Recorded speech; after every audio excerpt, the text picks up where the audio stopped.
Yeah, hi, this is Acer palmatum Otohime. Now this is a maple that you don't see around that much, imported back in probably the 70s or 80s, I think so. It's been in Australia for a while, but it doesn't always get a lot of publication because it's not bright purple or red in the spring and summer growth. It comes out, it's just coming out in late August here, so what are we, 28th of August. We've got just sort of a red tinge to the outer edge of the leaf, small foliage, which is always pleasing aesthetically on Japanese maples. Then at the other end you're going to get beautiful golds and oranges and reds in the autumn tones with this variety.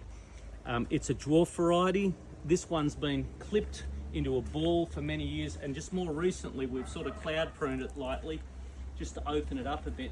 But this variety in my previous garden was a 3 metre wide, low, grafted down about this high, and it just went out almost horizontal.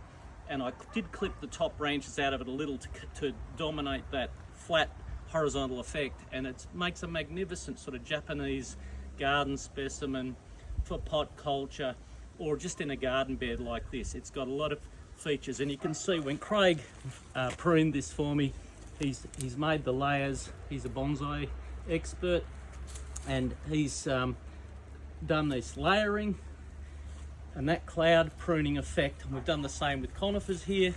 Is very desirable, especially when the plants are in 40-45 years old like this plant is. So you get the context. This is 2.34 meters high, something like that, and probably 2 to 3 meters wide.